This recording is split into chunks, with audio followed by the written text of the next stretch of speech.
Welcome, everyone. The topic for the day is business writing for corporate communication. So, essentially, we will be talking about the do's and the don'ts of business writing and in an official environment. It's a formal environment, the corporate communication that we'll talk about it. So, let us understand what exactly comprises of a perfect business. So, what exactly is communication? Number one, the word I would love to stress is transfer. Transferring information is the crux of the communication.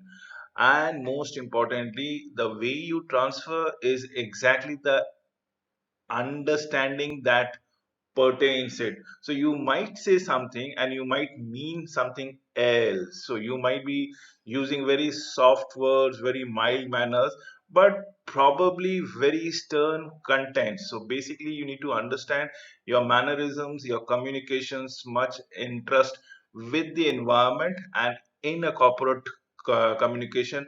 This is of an utmost importance. So basically, communication is transferring information, probably, and definitely understanding from one to one or one to many. So it could take place in verbal and probably in written mode. Primarily, the point of discussion for this particular videos will be the written mode. So we will be talking about various kind of communications as far as business writing concerned. So we come to the next particular slide, which says, so it's basically a sender. Mind you, this is where the information is passing around it. So you have the message out here, you have the channels. Now this channel can be anything. It can be a social media, it can be a telephone, it can be a short messaging services. Whatever you go around it, the message goes with the channel. It gets into understanding, and this is what decoding is all about. It did I say you might be using a very mild manner behavior, but at the same way very stern content around it. So you have to understand the context before you communicate. And you can in the informal environment, if you want to have an hard content, hard hitting content, you might be abrasive with your behaviors, but in corporate communication your behavior should be of an utmost importance. So basically, this is where the decoding comes around it, and this is the work of the receiver. Please understand, till this point of view, is the work of the senders, and from there onward, this is the receiver. So based upon the understanding, the receiver will now give, again it will go the other way around. This is the feedback that comes around it, where then channel would come around, and then again the message would be brought around it, and there would be a decoding part wherein it goes back to the senders, and that is what the feedback would be all about it.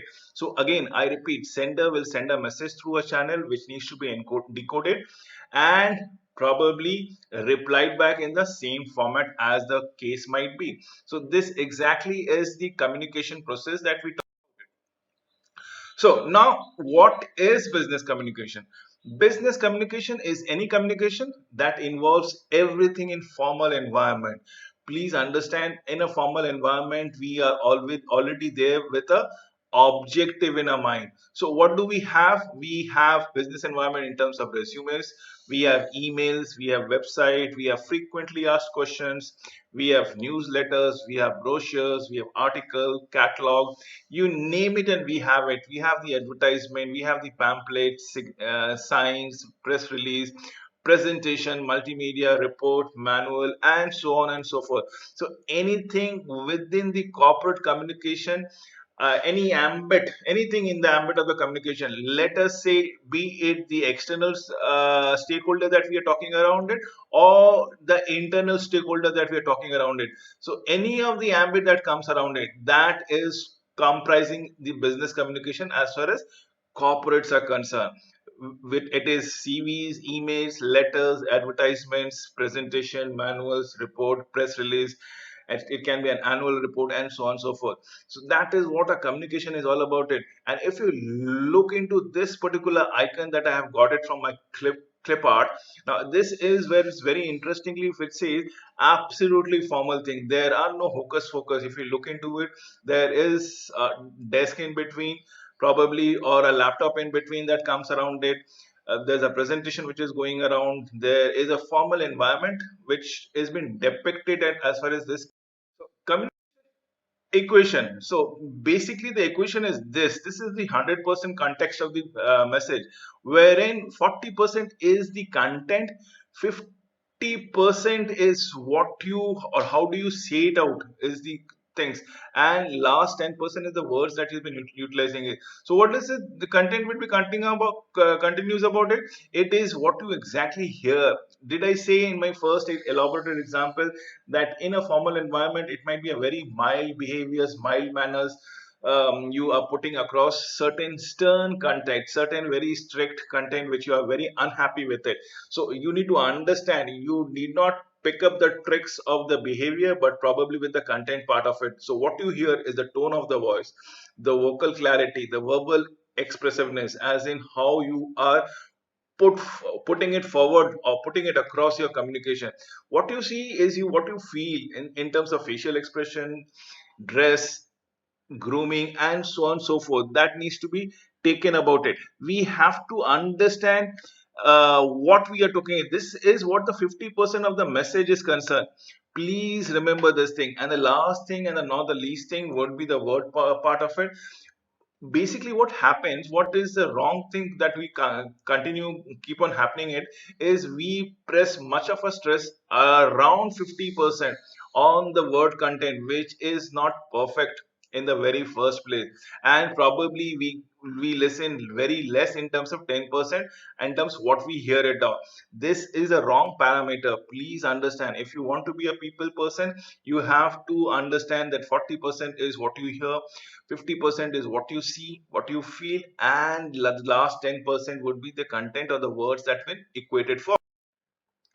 We come to the verbal communication, which provides an instant feedback. Yes, definitely, yes. You have a retort immediately back in there, as in you would like to go ahead with the work, or you are going to abstain yourself from the work. So it provides an instant feedback. Then we have the opportunity to understand. For example, you if you do not understand, why don't you paraphrase what you have heard about it?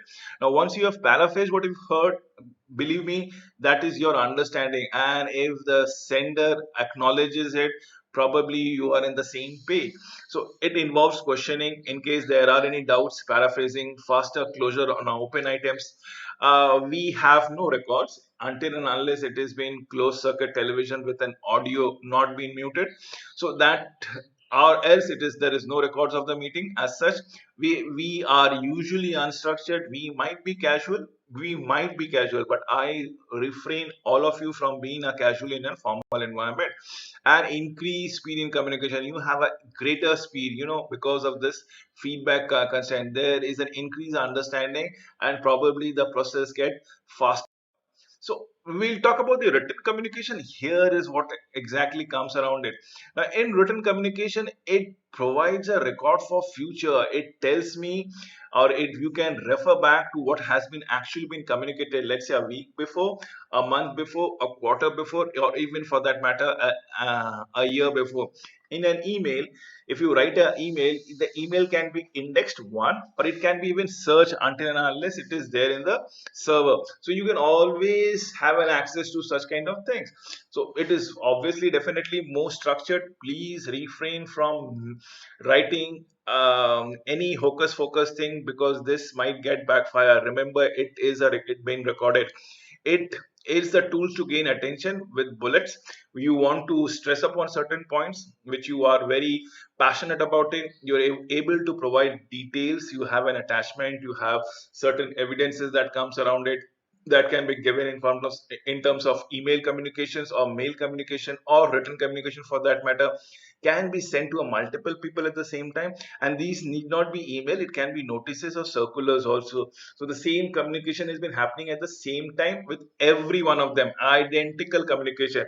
But when we are talking on a verbal thing, there might be one line, one point which we might have overlooked, or one expression which might not be marrying with the previous communication with another person or another department.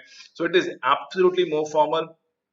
We have pictograph representations, we have comprehensive and accurate data out there, it is being recorded, remember it is comprehensive. So any misrepresentation might actually land you in trouble. So please beware of, before being writing communication, written communication, please follow certain In terms of non-verbal communication, what happens is it is constitute of physical aesthetic. It is absolutely about your work of hands, the movement of your limbs, the facial expressions. Basically it complements with your verbal things. If you are angry, are you expressing it out? Is your face getting red? Are you physically agitated? That is what we will be looking into it. Now there are something which is more genuine with the gestures, and believe me or not, people are very finicky with this thing, non-verbal communication. And that is where, if you don't understand, you don't end up becoming a success story in the corporate world. So it has to have both positive and negative indications. So that tells you how you want to interpret and how good communication. So we'll talk about the 7 C's of effective business communication. What are they? They are correctness, clarity, conciseness, completeness, consideration, concreteness, and courtesy. Now, what has been there? It is the correctness says it has to be factual basis. Clarity means it has to be in simple, on a day-to-day language, and where we are not utilizing much of a jargons. Then with the conciseness, we come to the point. We can utilize bullets out here and be very precise as to, if there are three questions that needs to be answered, or there are three issues that needs to be raised, be precisely pointed out those points. We don't write a big paragraphs around it. Remember, this is a formal communication. It has to be complete. In case you have issues, if you have any reservation, why so, can you give some evidence? It has to be complete. Give consideration to the points that has been put across, because believe me or not, this has been a recorded thing. So it has to be correct, it has to be clear, it has to be concise, it has to be completeness, and it should be there for consideration when, whether you have received a notice, circulars, or email, how do you go around it. And penultimate things would be a concreteness.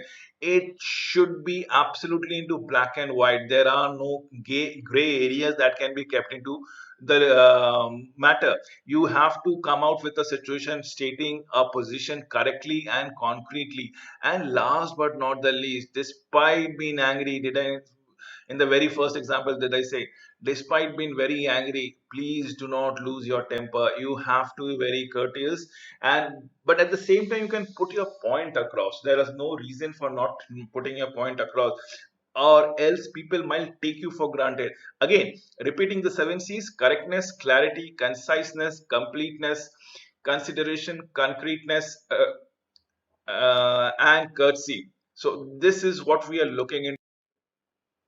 So we have already said about the clarity, the correctness, and completeness, where there is nothing much to be said around here. So we will have been talking around it. So there are no points that needs to be discussed. Again, repeating the same thing, very clear, very correct, absolutely perfect language that we are looking at. It should give all relative relevant data sets, documents, previous communication, concrete, has to be absolutely crystal clear. There has to be something called, nothing called in gray matters. It has everything black and white. We'll talk about the conciseness. It has to be the length. If there are three questions that I've said, put those three questions point blank. We don't have to beat around the bush. Consideration, understand the opinion, understand the context in which you received a communication or sending a communication, onto which environment the other person is going to send it out, and be courteous is what we have been around it. So we'll talk about the barriers altogether. There are externally three barriers. One is the personal barriers, the second one is an organizational barrier, and definitely the external environment barrier. Now, external barriers might be semantic. Probably, what is an external barrier? Let's say in earlier days we used to send a communication and there is a delay in response. Similarly, nowadays, even if you want to send an email, let's say, but the mail has to be received, acknowledged by the recipient, right? And there might be data issues, there might be connectivity issues, there might be even the computer issues. Probably there are certain devices, the gentleman or the departmental head might be accessing it through what different devices, be it Android devices, be it a laptop based desktop, or be it the iPhone, if you want to look into it. And every devices will not be actually displaying all the material in the same fashion. So we have those semantic barriers. We are definitely emotional, psychological. People won't understand what is happening within the organizations there is something called inattention. Definitely yes, you might be bombarded with a lots of messages, a lots of communication, so probably you might not be able to give the due attentions altogether. Then there's something called perceptual banner. Now what is this perceptual barrier is where you actually have to understand the fact that people will have different understanding of your context because they are not working within the organization, and the organization might be going into a different loop altogether, so there is a difference in understanding. So that is what the perceptual barriers is all about it. And in the channel, now this is where the channel comes around it, where there's a loss of transmission, or should I say a lot of noise filters in, or now this noises can actually distort the messages. And then there is something called undue reliances on the written word, the distrust of the communicators, and failure to communicate. Now, this is essentially the external barriers. Now, we'll talk about the organizational barriers. What is an organizational barriers? There might be a policy in the organization which says you may communicate with your subordinate and your boss, but definitely do not raise any flags with your super boss or superordinate senior. That has been there in the communication. So even if you want to raise an issue, even if you want to raise a red flag, or there is a whistleblowing needs to be done, you might not be able to do it, and people might initiate insubordination clause against you if you are going to speak with your superordinate boss. So that's what the organization policies comes around it. Then comes the status relationships. This is where you want to see, now every organizations have level of employees, let's say E1, E2, E3, E4, or S1, S2, S3, S4, and it has been presumed that nobody should actually believe or communicate with the superordinate levels or a super subordinate level as such. Now that's what the status relationships are all about it. Now what happens with this is you will have then again those perceptual barriers, in the sense you will never come to know what an exactly is happening with the end customer, what are the complaint with an end customer, and as a production process probably you will never have the feel of the nerves of the salesperson who is actually going through the mundane rules and regulations that needs to be taken. So there is some status relationship, and these are what I'm telling it to you are organizational rules and regulation. So that is what we look into it. Then there is something called complexities and structures. Now what are the complexities? There can be a matrix organization, there can be functional organization, there can be strategic business on a different location that can goes around it. So these might lead to a lot of misunderstanding, and believe me or not, there are many countries in the globe where in one particular country itself it is probably snowing at one part of the place, and it is very dry humid in the other part of the places. I can name a lot many country, let's say Saudi Arabia is one of those countries. So basically you will never come to know, and there are units back at those mountains, and there are units back at those dry humid places altogether. So every other contextual situation have a different understanding. So this relates to the complexity of an organization altogether, the organization facility that needs to be understood. And definitely yes, there is a bombardment of informations in an organization, and that leads to very less trust, or probably inattention that has been given to the organizational barriers that is coming around it. Now we'll talk about the personal barriers. What are the personal barriers? First and foremost thing are about the superiors. Now there might be people who might be suffering from certain complexes, be it superiority or inferiority. So because of those complexes, he or she cannot or probably do not utter his or her mind. As a result, what happened, the due communication doesn't take place. So we have those things. We have the attitude of the superiors. Definitely the same thing comes around it, the fear of challenges of the authority, the repercussion in case things are not being appreciated. The junior fellow, the staff fellow, the employees basically have this fear of being retaliated in a negative sense. So there is a fear of challenge altogether, so lack of confidence because of this. Let us say there is a lot of lack of confidence because of your upbringing, because of the position in an organization, because of the ambience that you have altogether. There are lack of time, people are very engaged, awareness. Now these are the barriers in the superiors. Then we have the barriers in the subordinate. What are the subordinates? They are unwilling or not being even encouraged to communicate. So and there is probably no incentive. So these are the barriers of subordinate. So with this, we come to the analyzing the purpose as to why we can't. Before writing, what are the things that needs to be done? Please understand the objective. First and foremost thing is the objective that comes around it, and next would be what exactly want you communicate, what is the information that is the very important, or else what interest your receivers. The message that you're going to go around it, you have to present in a particular fashion that it becomes interesting to the receivers in the very first place. And what action do you want the receiver or the reader to take? This is what the relationship should have it. Now we have in the subject of the mail, it should actually tell me the purpose. Look at it, it should actually tell me the purpose.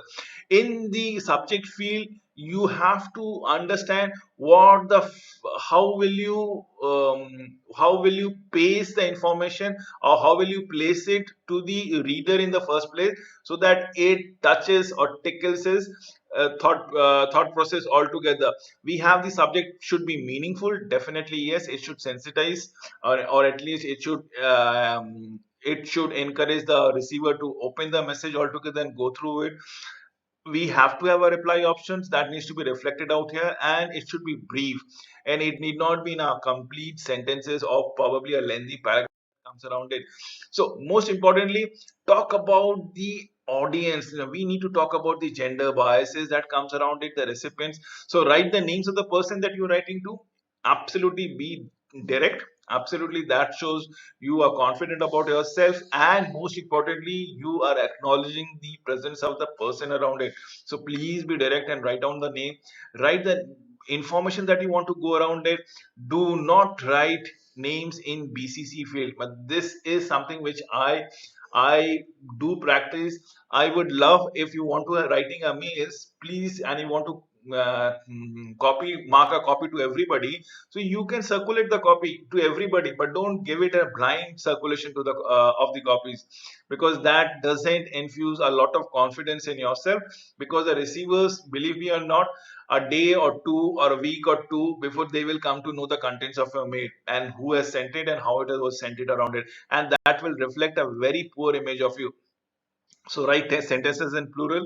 So that is what we are looking into it. Never be personalized, never be very direct to the person, so that it should not hurt his or her ego at any cases.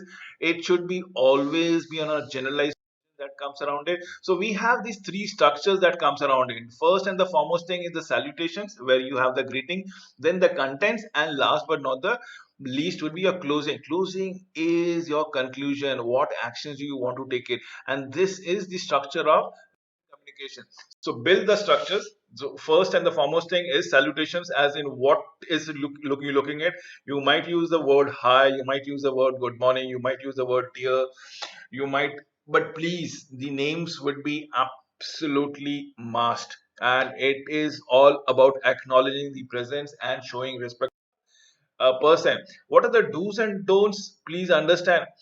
Um, mention the specific information requested by the readers. That is very true. And if you cannot provide the answer, by when can you send them?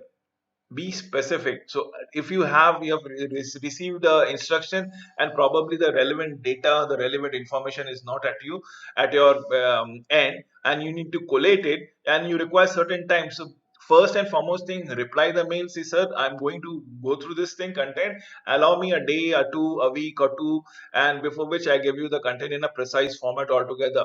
Explain the reasons why you, for your query, why you want to be able to do it, because the data has not been collected, or things has to be collated, whatever you look around it. Always use positive statement that yes, I have received your mail, I'm unable to do it, comply it within the time frame right now because of the certain reasons, but it will be complied. That shows that you are very earnest. So content has to be accurate and crisp. Do not what is to be done.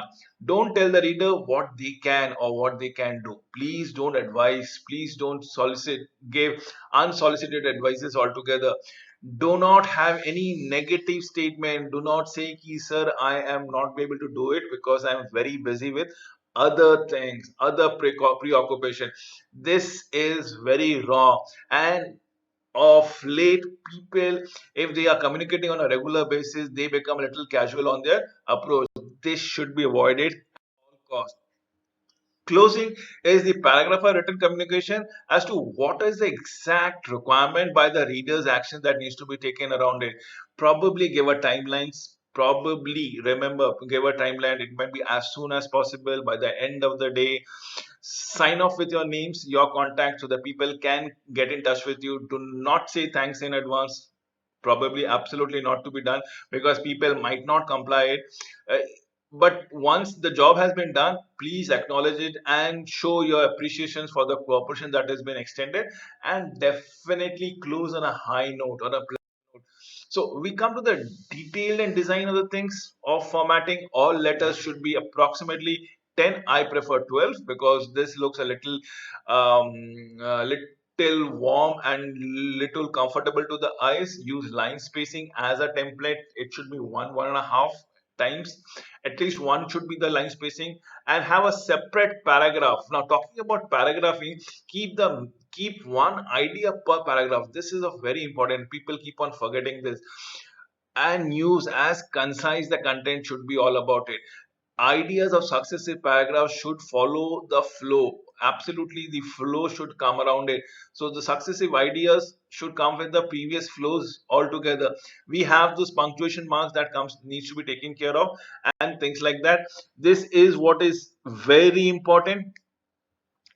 So formatting paragraph design is what we are talking around it. We come to the fag end of the presentation, wherein you have to show effuse confidence when you write. So never write when you are not very sure about it, or where you are very upset, or things are not going your way, or you are basically down. So do not write when you are upset. Do not do not write the easy part first. Please write quickly, uh, but write very fluently. So what do I say? Do not write the difficult part at the first, but do not, that doesn't mean you do not write the easy part first. Give a great amount of salutations and things like that. Make the person comfortable, and then come with the first statement of being positive with the person before you come to the difficult part of the letter. Right, like to talk or probably fix a later point, or seek an appointment explaining your position. Do not say no in your emails. Do not say no in your business communication, because this might be utilized against you in the later point of the time. If always be very precise, and probably in your subject matter, if you can explain the content in the very few keywords that needs to be done before sending. Definitely yes, spell check is a must. Nowadays a lot of spell check apps have been coming down, and Microsoft Office itself goes with a lot of apps. So read a message one more time before actually clicking send button. So execute with confidence. What is the perfect checklist? These are the 5 checklists before you send. Have I stated my purpose? Yes. Is the communication organized? Yes. If you get it, absolutely. Have I written the appropriate and short, crisp sentences? Definitely yes. Do not use jargons. Have I stated clearly what I want? Definitely. Is my communication sounding a happy note? Definitely. If these 5 things happy with you, we are good to go. Please remember these 5 notes that comes around it, with the letters and memos, open and closing, meeting agendas, meeting of the minutes of the meeting, decision must reach. Absolutely. The mailing list, the etiquettes. So in etiquettes, never use abbreviation. Always use full caps to emphasize the word. Absolutely. Mailing list, do not put it in a BCC. Please go around it. Minutes of the meeting, what are the decisions that has been made, what are who are going to do or execute the decisions to be documented all together. With this, I come to an end of this presentation. Thank you for watching this video.